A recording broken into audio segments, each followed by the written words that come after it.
ನಮಸ್ಕಾರ ವೀಕ್ಷಕರು, ಈ ವಿಡಿಯೋದಲ್ಲಿ MCC ಮತ್ತು K2 ಕೌನ್ಸಿಲಿಂಗ್ ಸಂಬಂಧಪಟ್ಟಾಗೆ ಭಾಳ ಮಹತ್ವದ ಮಾಹಿತಿ ಶೇರ್ ಮಾಡೋಕ್ಕೆ ಹೋಗ್ತಾ ಇದ್ದಾನೆ. ಬಟ್ ನೀವು ವಿಡಿಯೋ ನೋಡುವಾಗ ಯಾರು ಸಬ್ಸ್ಕ್ರೈಬ್ ಮಾಡಿದಿಲ್ಲ ಅಂದ್ರೆ ದಯವಿಟ್ಟು ಸಬ್ಸ್ಕ್ರೈಬ್ ಮಾಡಿ, ಬೆಲ್ ಬಟನ್ ಪ್ರೆಸ್ ಮಾಡಿದಾಗ ನಾನು ವಿಡಿಯೋ ಅಪ್ಲೋಡ್ ಮಾಡಿದ ತಕ್ಷಣ ನೋಟಿಫಿಕೇಶನ್ ಬರುತ್ತೆ. ಇಲ್ಲಾಂದರೆ ಮತ್ತೆ ಸರ್ಚ್ ಮಾಡಬೇಕಾಗುತ್ತೆ.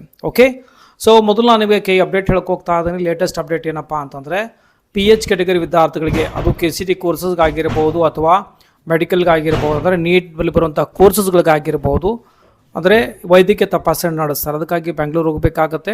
26ನೇ ತಾರೀಕಿನಿಂದ ನಿಮ್ಮ ಸ್ಲಾಟ್ನ ನೀವು ಬುಕ್ ಮಾಡ್ಬೋದು. ಏನು ಸ್ಲಾಟ್ ಬುಕ್ ಮಾಡ್ತೀರೋ ಅಂದರೆ 28, 29, 30 ನಿಮಗೆ ಯಾವುದು ಸೂಕ್ತ ಆಗಿರುತ್ತೋ ಆ ದಿನಾಂಕವನ್ನು ನೀವಲ್ಲಿ ಬುಕ್ ಮಾಡಿ ಅದೇ ದಿನ ನಿಮಗೆ ಬೆಂಗಳೂರಿಗೆ ವಿಸಿಟ್ ಮಾಡಬೇಕಾಗತ್ತೆ. ಮಲ್ಲೇಶ್ವರಂ ವಿಸಿಟ್ ಮಾಡಿ ಅಲ್ಲಿ ನಿಮಗೆ ವೈದ್ಯಕೀಯ ತಪಾಸಣೆ ನಡೆಸಿ ನೀವು ಎಲಿಜಿಬಲ್ ಇದ್ದೀರೋ ಇಲ್ಲೋ ಅನ್ನೋದು ಕೊಡ್ತಾರೆ. ಓಕೆ, KCT ಮತ್ತು ನೀಟ್ ಕೋರ್ಸಲ್ಲಿ ಬರುವಂಥ ಎರಡೂ ವಿದ್ಯಾರ್ಥಿಗಳಿಗೆ ಹೇಳ್ತಾ ಇದ್ದೀನಿ. ಓಕೆ, ಸೊ ನಾನು ಏನೆಲ್ಲ ಡಾಕ್ಯುಮೆಂಟ್ಸ್ ಬೇಕನ್ನೋದನ್ನ ನಾನು ನಿಮಗೆ ತೋರಿಸ್ತಾ ಇದ್ದೀನಿ. ಫೈನ್.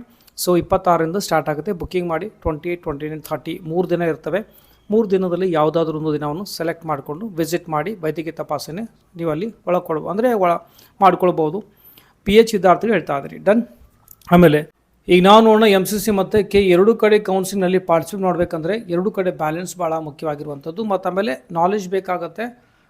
ಯಾರು ಫ್ರೆಷರ್ ಇದ್ದೀರಾ, ಯಾರಿಗೆ ಇದ್ರ ಬಗ್ಗೆ ನಾಲೆಜ್ ಇಲ್ಲೋ ನೀವು ಟ್ರೈ ಮಾಡಿದ್ರೆ ಹೇಳ್ತಾ ಇದ್ದೀನಿ, ದುಡ್ಡು ಕಳ್ಕೋತೀರಾ ಅಥವಾ ನಿಮಗೆ ಸೀಟ್ ಕಳ್ಕೊಂಡಿರ್ತಾರೆ. ಎರಡರಲ್ಲೊಂದು ಹಾಗೆ ಆಗುತ್ತೆ. ಒಂದು ವೇಳೆ ನಿಮಗೆ ಪ್ರಾಪರಾಗಿ ನಾಲೆಜ್ ಇಲ್ಲದೇ ಹೋದರೆ, ಯಾಕಂದರೆ ಇಲ್ಲಿ ಭಾಳಷ್ಟು ಫೋಕಸ್ ಮಾಡಬೇಕಾಗತ್ತೆ, ನೋಟಿಫಿಕೇಷನ್ ಮೇಲೆ ನಿಗಾ ಇಡಬೇಕಾಗತ್ತೆ ಮತ್ತು ಡಿಸಿಷನ್ ಭಾಳ ಮುಖ್ಯವಾಗಿರುವಂಥದ್ದು. ಓಕೆ, ಸೊ ಮೊದಲನೇ ಡಿಫ್ರೆನ್ಸ್ ಏನಪ್ಪ ಅಂತಂದರೆ MCC ಅಂತ ಬಂದಾಗ ಅಂದರೆ ಆ್ಯಕ್ಚುಲಿ NMC ಒಂದು ಸ್ಕೆಡ್ಯೂಲ್ ಬರುತ್ತೆ, ಸ್ಟೇಟ್ ಮತ್ತು ಸೆಂಟ್ರಲ್ ಕೌನ್ಸಿಲಿಂಗ್ ಆಗಿ.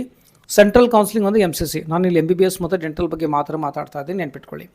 ಸೊ ಮೊದಲು MCCನಲ್ಲಿ ಮೊದಲನೇ ರೌಂಡ್ ಆಗುತ್ತೆ. ಸೊ ನಂತರ ನಮ್ಮ ಹತ್ರ K-ನಲ್ಲಿ ಅಂದರೆ ಒಂದನೇ ರೌಂಡ್ ಮುಗಿದ ನಂತರ ನಮ್ಮ ಹತ್ರ ಈಸಲಿ ಮೊದಲನೇ ರೌಂಡ್ ಆಗುತ್ತೆ. ನಮ್ಮಲ್ಲಿ ಮೊದಲನೇ ರೌಂಡ್ ಮುಗಿದ ನಂತರ ಏನಪ್ಪ ಅಂದರೆ ಸೆಂಟ್ರಲ್ ಕೌನ್ಸಿಲಿಂಗ್ ಎರಡನೇ ರೌಂಡ್ ಸ್ಟಾರ್ಟ್ ಆಗುತ್ತೆ. ಆ ಎರಡನೇ ರೌಂಡ್ ಮುಗಿದ ನಂತರ ನಮ್ಮ ಹತ್ರ ಎರಡನೇ ರೌಂಡ್, ಅಂದರೆ ಸಿಂಪಲ್ ಆಗಿ ಹೇಳ್ಬೇಕಂದ್ರೆ ಅಲ್ಟರ್ನೇಟ್. ಸೆಂಟ್ರಲ್ ಒಂದು ರೌಂಡ್ ಮುಗಿದ್ರೆ ನಂತರ ನಮ್ಮ ಹತ್ರ, ಅವ್ರ ಬಳಿ ಸೆಕೆಂಡ್ ರೌಂಡ್ ಮುಗಿದ್ರೆ ನಂತರ ಸೆಕೆಂಡ್ ರೌಂಡ್ ನಮ್ಮ ಹತ್ರ. ಈ ರೀತಿ ಅಲ್ಟರ್ನೇಟ್ ಏನಪ್ಪ ಅಂದರೆ ಕೌನ್ಸಿಲಿಂಗ್ ಯೂಸಲಿ ನಡೆಯುವಂಥದ್ದು. ಯಾಕಪ್ಪ ಅಂದರೆ ಎರಡು ವಿದ್ಯಾರ್ಥಿಗಳಿಗೆ ಎರಡು ಕಡೆ ಪಾರ್ಟಿಸಿಪೇಟ್ ಮಾಡೋದಕ್ಕೆ ಈಸಿ ಆಗಲಿ ಅನ್ನೋ ಉದ್ದೇಶದಿಂದ ಈ ರೀತಿ ಅಲ್ಟರ್ನೇಟಿವ್ ಮೆಥಡ್ ಇರುವಂಥದ್ದು. ಓಕೆ, ಎರಡನೇ ಮುಖ್ಯ ಮಾಹಿತಿ ಏನಪ್ಪ ಅಂದರೆ MCC ಅಂತ ಬಂದಾಗ ಮೊದಲನೇ ರೌಂಡಲ್ಲಿ ನೀವು ಎಷ್ಟು ಬೇಕಾದರೂ ಫಿಲ್ ಮಾಡ್ಬೋದು. ಅದು ನೀವು MBBS ಆಗಿರ್ಬೋದು, ಡೆಂಟಲ್ ಆಗಿರ್ಬೋದು, ಅಲ್ಲಿ ಬರುವಂಥ ಎಲ್ಲ ಕಾಲೇಜಸ್ಗಳನ್ನು ನೀವಲ್ಲಿ ಫಿಲ್ ಮಾಡ್ಬೋದು. ಓಕೆ, ಬಟ್ ನಮ್ಮ ಹತ್ರ ಅಲ್ಲಿ ಒಂದು ಸಲ ಮಾಡಿದರೆ ಮತ್ತು ಸೆಕೆಂಡ್ ರೌಂಡಲ್ಲಿ ಹೋದಾಗ ಅಲ್ಲಿ ನಿಮಗೆ ಆಪ್ಷನ್ಸ್ ಅವೈಲೇಬಲ್ ಆಗೋದಿಲ್ಲ. ಮತ್ತೊಂದು ಸಲ ನಿಮಗೆ ಫಿಲ್ ಮಾಡಬೇಕಾಗತ್ತೆ. ಮತ್ತು ಮಾಪಪ್ ರೌಂಡಲ್ಲಿ ಮತ್ತೆ ಫಿಲ್ ಮಾಡಬೇಕಂದ್ರೆ ಮೊದಲನೇ ರೌಂಡಲ್ಲಿ ಫಿಲ್ ಮಾಡಿರೋದೆಲ್ಲ ಡಿಲೀಟ್ ಮಾಡ್ತಾರೆ. ಎರಡನೇ ರೌಂಡ್ ಹೋದಾಗ ಎಲ್ಲ ಖಾಲಿ ಕಾಣುತ್ತೆ, ಮತ್ತೆ ಫಿಲ್ ಮಾಡಬೇಕಾಗತ್ತೆ. ಮಾಪಪ್ ರೌಂಡಲ್ಲಿ ಮತ್ತೆ ಫಿಲ್ ಮಾಡಬೇಕಾಗತ್ತೆ. ಅಂದರೆ ಎವ್ರಿ ರೌಂಡಲ್ಲಿ ಬಂದಾಗ, ಪ್ರತಿ ರೌಂಡಲ್ಲಿ ನಿಮಗೆ MCC ಅಂತ ಬಂದಾಗ ನಿಮಗೆ ಆಪ್ಷನ್ಸ್ನ ಹಾಕಬೇಕಾಗತ್ತೆ. ಬಟ್ ಭಾಳ ಮುಖ್ಯವಾಗಿ K-ನಲ್ಲಿ ಬಂದಾಗ ಮೊದಲನೇ ರೌಂಡಲ್ಲಿ ಮಾತ್ರ ಎಷ್ಟು ಬೇಕಾದ್ರೂ ಆಪ್ಷನ್ ಎಂಟ್ರಿ ಮಾಡ್ಬೋದು. ಓಕೆ, ಎರಡನೇ ರೌಂಡಿಗೆ ಹೋಗಿ ನೀವು ಆಪ್ಷನ್ ಎಂಟ್ರಿ ಮಾಡ್ತೀರಿ ಅಂದ್ರೆ ಬರೋದಿಲ್ಲ. ಇವೆಲ್ಲ ಭಾಳ ಸಣ್ಣ ಸಣ್ಣ ಪಾಯಿಂಟ್ಸ್ ಇರ್ತವೆ.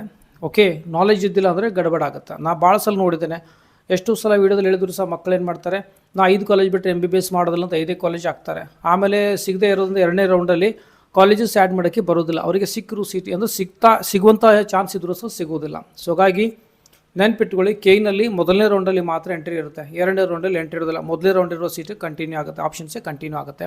ಇದೊಂದು ಮೇಜರ್ ಡಿಫ್ರೆನ್ಸ್. ಅದಕ್ಕೆ ಹೇಳ್ತಾ ಇದ್ದೀನಿ, ಗೈಡೆನ್ಸ್ ಇಲ್ಲದೇ ಯಾರು ಮುಂದೆ ಹೋಗ್ತೀರಾ 100% ಏನಪ್ಪ ಅಂದರೆ ಅದೊಂದು ರಿಸ್ಕೆ. ಒಳ್ಳೆ ಮಾರ್ಕ್ಸ್ ಇದ್ದರೆ ಆರ್ಡಿನರಿ ಕಾಲೇಜ್ ಸಿಗ್ಬೋದು, ಒಳ್ಳೆ ಮಾರ್ಕ್ಸ್ ಇದ್ದು ಕಾಲೇಜ್ ಸಿಗದೇ ಇರ್ಬೋದು. ಕನ್ಫ್ಯೂಸ್ ಆಗಿ ನೀವು ಯಾವುದೋ ಡೆಂಟಲ್ ಹಾಕಿರ್ತೀರ ಅಥವಾ ಒಳ್ಳೆ ಮಾರ್ಕ್ಸ್ ಇದ್ದರೂ ಸಹ ನಿಮಗೆ ಗೌರ್ಮೆಂಟ್ ಕೊಟ್ಟಾಗ ಸಿಗುವಂಥ ಚಾನ್ಸ್ ಇದ್ದರೆ ನಿಮಗೆ 12 lakhs ಸಿಕ್ಕಿರುತ್ತೆ. 12 lakhs ಸಿಗುವಂಥ ಚಾನ್ಸ್ ಆಮೇಲೆ ಮ್ಯಾನೇಜ್ಮೆಂಟ್ ಕೊಟ್ಟು ಹಾಕಿರೋದ್ರೆ ಒಟ್ಟಾಗಿ ರೌಂಡ್ ಏನಾಗಿದ್ರೆ ವೇಸ್ಟ್ ಆಗುವಂಥ ಸಾಧ್ಯತೆ ಇದೆ. ಪ್ರಾಪರಾಗಿ ನಾಲೆಜ್ ಇದ್ದಿಲ್ಲ ಅಂದರೆ ನೋ ಡೌಟ್ ಮಿಸ್ಟೇಕ್ ಅಂತೂ ಹಾಗೆ ಆಗುತ್ತೆ. ಓಕೆ, ಆಮೇಲೆ ಮೂರನೇ ದಿನಪ್ಪ ಅಂತಂದರೆ ರೌಂಡ್ 1ನಲ್ಲಿ ನೋಡಿ ಸೀಟ್ ಸಿಕ್ಕರೆ MCCನಲ್ಲಿ ಮೂರನೇ ಪಾಯಿಂಟ್ ಏನಪ್ಪ ಅಂದರೆ MCCನಲ್ಲಿ ರೌಂಡ್ 1ನಲ್ಲಿ ಸೀಟ್ ಸಿಕ್ಕರೆ ನೀವು ಅದನ್ನು ಸ್ಕಿಪ್ ಮಾಡ್ಬೋದು. ಯಾವುದೇ ರೀತಿ ನೀವು ಏನಪ್ಪ ಅಂದ್ರೆ ದುಡ್ಡು ವೇಸ್ಟ್ ಆಗೋದಿಲ್ಲ, ಅಂದರೆ ಫೋರ್ಫಿಟ್ ಆಗೋದಿಲ್ಲ. ಬಟ್ ನಮ್ಮ ಹತ್ರ ಏನಾಗುತ್ತೆ ಅಂದರೆ ರೌಂಡ್ 1ನಲ್ಲಿ ನಿಮಗೆ ಸೀಟ್ ಸಿಕ್ಕು, ನೀವು ಅದರಲ್ಲಿ ಏನಾದರೂ ಚಾಯ್ಸ್ 1 ಮಾಡಿದರೆ ಅಡ್ಮಿಷನ್ ತೆಗೆದುಕೊಳ್ಬೇಕಾಗತ್ತೆ. 2 ಮಾಡಿದರೆ ನೀವು ಮುಂದೆ ಅಪ್ಗ್ರೇಡಿಂಗ್ ಮಾಡ್ಬೋದು. ಮತ್ತು ಚಾಯ್ಸ್ 3 ಅಂತ ಮಾಡಿದರೆ ಆ ಸಿಕ್ಕಿರೋ ಸೀಟ್ನ ಸ್ಕಿಪ್ ಮಾಡಿ ಏನಪ್ಪ ಸೆಕೆಂಡ್ ರೌಂಡಿಗೆ ಹೋಗ್ಬೋದು. MCCನಲ್ಲಿ ಏನಪ್ಪ ಅಂದರೆ ಸಿಕ್ಕಿರೋ ಸೀಟ್ನ ನೀವು ಸುಲಭವಾಗಿ ಬಿಡ್ಬೋದು, ಡೈರೆಕ್ಟ್ ಸೆಕೆಂಡ್ ರೌಂಡ್ ಎಂಟ್ರಿ ಆಗೋದು. ಇದೊಂದು ಸಿಮಿಲರಿಟಿ ಅನ್ಕೋರಿ. ನಮ್ಮ ಹತ್ರ K-ನಲ್ಲಿ ನೀವು ಚಾಯ್ಸ್ 3 ಮಾಡಿ ಸೆಕೆಂಡ್ ರೌಂಡಿಗೆ ಹೋಗಬೇಕು ಅಂತಂದರೆ, ಅಥವಾ ಚಾಯ್ಸ್ 2 ಮಾಡಿ ಸೆಕೆಂಡ್ ರೌಂಡಿಗೆ ಹೋಗ್ಬೋದು. ಬಟ್ MCCನಲ್ಲಿ ಅದಕ್ಕೇನು ಯಾವುದೇ ರೀತಿ ಮಾಡೋ ಅವಶ್ಯಕತೆ ಇಲ್ಲ. ಅದನ್ನು ಹಾಗೆ ಬಿಟ್ಟರೆ ನೀವು ಡೈರೆಕ್ಟ್ಲಿ ಸೆಕೆಂಡ್ ರೌಂಡಿಗೆ ಎಂಟ್ರಿ ಆಗ್ತೀರಾ. ಮೊದಲನೇ ರೌಂಡಲ್ಲಿ ಸಿಕ್ಕಿರುವಂಥ ಸೀಟ್ನ ನೀವು ಇಗ್ನೋರ್ ಮಾಡಿರೋದು ಬಿಟ್ಟರೂ ಸಹ ಏನೂ ಪ್ರಾಬ್ಲಮ್ ಆಗೋದಿಲ್ಲ, ನೀವು ಡೈರೆಕ್ಟ್ಲಿ ಸೆಕೆಂಡ್ ರೌಂಡಿಗೆ ಹೋಗ್ಬೋದು. MCC ಅಂತ ಬಂದಾಗ K-ನಲ್ಲಿ ನಿಮಗೆ ಚಾಯ್ಸಸ್ ಮಾಡಿ ಸೆಕೆಂಡ್ ರೌಂಡಿಗೆ ಎಂಟ್ರಿ ಆಗ್ಬೋದು. ಓಕೆ, ಮುಂಬರುವ ದಿನಗಳಲ್ಲಿ ಡೀಟೇಲ್ ಹೇಳಿರ್ತೇನೆ. ಮತ್ತು ಆಮೇಲೆ ನೆಕ್ಸ್ಟ್ ಪಾಯಿಂಟ್ ಏನಪ್ಪ ಅಂತಂದರೆ MCC ಅಂತ ವರ್ಡ್ ಬಂದಾಗ ಕಂಪಲ್ಸರಿ ಕಾಷನ್ ಡಿಪಾಸಿಟ್ ನೀವು ಎಲ್ಲಿ ಕೊಡಬೇಕಾಗುತ್ತೆ. ಆಲ್ ಇಂಡಿಯಾ ಕೋಟಕ್ಕೆ ಯೂಸಲಿ 10-11,000 ಇರುವಂಥದ್ದು, ಬಟ್ ಡೀಮ್ಡ್ ಯೂನಿವರ್ಸಿಟಿ ಅಂದರೆ 2 lakh ಸಮಥಿಂಗಲ್ಲಿ ನಿಮಗೆ ಪೇ ಮಾಡಬೇಕಾಗುತ್ತೆ. ಬಟ್ ನಮ್ಮ ಹತ್ರ KE ಮೊದಲನೇ ರೌಂಡ್ 2ನೇ ರೌಂಡಿಗೆ ಯಾವುದೇ ರೀತಿ ನಿಮಗೆ ಕಾಷನ್ ಡಿಪಾಸಿಟ್ ಇರೋದಿಲ್ಲ. ನಮ್ಮ ಹತ್ರ ಮಾಪಪ್ ರೌಂಡ್ ಬಂದಾಗ ನಿಮಗೆ ಕಾಷನ್ ಡಿಪಾಸಿಟಲ್ಲಿ ಕೊಡಬೇಕಾಗುತ್ತೆ. ಸುಮಾರು 1 ಲಕ್ಷವರೆಗೂ ಇರುವಂಥದ್ದು, ಅದು ಯೂಸಲಿ ಚೇಂಜ್ ಆಗುತ್ತೆ. ಬಟ್ ಎನಿವೇ ಏನೇ ನೋಟಿಫಿಕೇಶನ್ ಬಂದಾಗೂ ನಿಮಗೆ ತಿಳಿಸ್ತಾ ಇರ್ತೇನೆ. ಓಕೆ.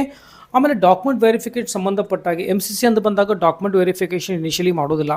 ಡಾಕ್ಯುಮೆಂಟ್ ವೆರಿಫಿಕೇಷನ್ ಯಾವಾಗಪ್ಪ ಅಂತಂದರೆ ಸೀಟ್ ಸಿಕ್ಕ ನಂತರ ಕಾಲೇಜಿಗೆ ನೀವು ಅಡ್ಮಿಷನ್ ತೆಗೆದುಕೊಳ್ಳೋ ಸಂದರ್ಭದಲ್ಲಿ ಡಾಕ್ಯುಮೆಂಟ್ ಚೆಕ್ ಮಾಡ್ತಾರೆ. ನಿಮಗೆ ಸಿಕ್ಕಿರುವಂಥ ಸೀಟ್ ಯಾವ ಕ್ಯಾಟಗರಿ ಅದರ ಆಧಾರದ ಮೇಲೆ ಅಥವಾ ನಿಮ್ಮ ಡಾಕ್ಯುಮೆಂಟ್ಸ್ ಎಲ್ಲ ಕರೆಕ್ಟ್ ಆದರೆ ಅಡ್ಮಿಷನ್ ಮಾಡ್ಕೊಳ್ತಾರೆ. ಇಲ್ಲಪ್ಪ ಅಂದರೆ ಸೀಟ್ ಕ್ಯಾನ್ಸಲ್ ಆಗುತ್ತೆ. ಆ ಕ್ಯಾನ್ಸಲ್ ಆಗಿರೋ ಸೀಟ್ ನೆಕ್ಸ್ಟ್ ರೌಂಡ್ಗೆ ಬರುತ್ತೆ. ಬಟ್ KE ಏನಪ್ಪ ಅಂದ್ರೆ ಮೊದಲೇ ಡಾಕ್ಯುಮೆಂಟ್ ವೆರಿಫಿಕೇಷನ್ ಆಗುತ್ತೆ. ಬಟ್ ಇಲ್ಲಿನೂ ಸಹ ಡಾಕ್ಯುಮೆಂಟ್ ವೆರಿಫಿಕೇಷನ್ ಈ ವರ್ಷ ಡೆಫಿನೆಟ್ಲಿ ಗಡಬಡಾಗುತ್ತೆ. ನೆಕ್ಸ್ಟ್ ವಿಡಿಯೋದಲ್ಲಿ ಎಲ್ಲಿ ಮಕ್ಕಳು ಮಿಸ್ಟೇಕ್ ಮಾಡ್ತಾರೆ, ಮೇಜಾರಿಟಿ ಆಫ್ ಸ್ಟೂಡೆಂಟ್ಸ್ ಏನೋ ಮಿಸ್ಟೇಕ್ ಮಾಡ್ತಾ ಇದ್ದಾರೆ. ಸೊ ಸೀಟ್ ಸಿಕ್ಕರು ಯೂಸಲಿ ಏನಪ್ಪ ಅಂದ್ರೆ ಕಳ್ಕೊಂತ ಸಾಧ್ಯತೆ ಇದೆ. ಹೇಗಪ್ಪ ಅನ್ನೋದು ನೆಕ್ಸ್ಟ್ ವಿಡಿಯೋದಲ್ಲಿ ನಿಮಗೆ ತಿಳಿಸಿರ್ತೇನೆ. ಓಕೆ, ಇದಾಗಿದ್ದು ಮೇಜರ್ ಡಿಫ್ರೆನ್ಸ್. ಇದೇ ರೀತಿ ನಾನು ನಿಮಗೆ ಭಾಳಷ್ಟು ಅಪ್ಡೇಟ್ ನೀಡಲು ಪ್ರಯತ್ನ ಮಾಡ್ತೀನಿ. ಕಂಟೆಂಟ್ ಚೆನ್ನಾಗಿ ಅನಿಸಿದ್ರೆ ಮಾತ್ರ ವಿಡಿಯೋನ ಲೈಕ್ ಮಾಡಿ, ಮ್ಯಾಕ್ಸಿಮಮ್ ಶೇರ್ ಮಾಡೋದನ್ನ ಮರಿಬೇಡಿ. ಮತ್ತು ಸಬ್ಸ್ಕ್ರೈಬ್ ಮಾಡಿಲ್ಲ ಅಂದರೆ ದಯವಿಟ್ಟು ಸಬ್ಸ್ಕ್ರೈಬ್ ಮಾಡಿ. ಮತ್ತು ಯಾರಿಗಾದರೂ ಒಂದು ವೇಳೆ ಕೌನ್ಸಿಲಿಂಗ್ ಗೈಡೆನ್ಸ್ ಬೇಕಾಗಿತ್ತು ಸ್ಟಾರ್ಟ್ನಿಂದ ಅಪ್ ಟು ಎಂಡ್ವರೆಗೂ, ಓಕೆ, ನಿಮ್ಮ ಜೊತೆ ಡಿಸ್ಕಸ್ ಆಗಿರ್ಬೋದು, ಫೋನಲ್ಲಿ ಇರುತ್ತೆ. ಆಮೇಲೆ ನಿಮ್ಮ ಮಾರ್ಕ್ಸ್ ಅನ್ನು ಯಾವೆಲ್ಲ ಕೋರ್ಸಸ್ ಪಾಸಿಬಲ್ ಇದೆ, KCT ಆಗಿರ್ಬೋದು, ನೀಟ್ ಆಗಿರ್ಬೋದು, ಮತ್ತು ಯಾವ ಕಾಲೇಜು ಸೂಕ್ತವಾಗುತ್ತೆ, ಫೀನಲ್ಲಿ ಎಲ್ಲಿ ಕಡಿಮೆ ಇರುತ್ತೆ, ಓಕೆನಾ, ಯಾವ ರೀತಿ ಪ್ರಯಾರಿಟಿ ಆಗಬೇಕು, ಅಪ್ ಟು ಅಡ್ಮಿಷನ್ ಆಗುವವರೆಗೂ ನಿಮಗೆ ಕೌನ್ಸಿಲಿಂಗ್ ಅಂದರೆ ನಿಮ್ಮೊಂದು ಪ್ರಕ್ರಿಯೆ ಕಂಪ್ಲೀಟ್ ಮುಗಿಯೋವರೆಗೂ ನಾನು ನಿಮಗೆ ಫೋನ್ ಕಾಲ್ಸ್ ಮುಖಾಂತರ ನಾನು ನಿಮಗೆ ಡೀಟೇಲ್ ಆಗಿ ಇನ್ಫಾರ್ಮೇಷನ್ ಕೊಡಲು ಪ್ರಯತ್ನ ಮಾಡ್ತೇನೆ. ಓಕೆ, ಇಂಟ್ರೆಸ್ಟ್ ಇದ್ದರೆ ಮಾತ್ರ ವಾಟ್ಸಪ್ ಮಾಡಿ. ಫೈನ್, ಫೋನ್ ಕಾಲ್ಸ್ ಬರೀ ಮೆಂಬರ್ಸ್ಗೆ ಮಾತ್ರ ಇರುತ್ತೆ.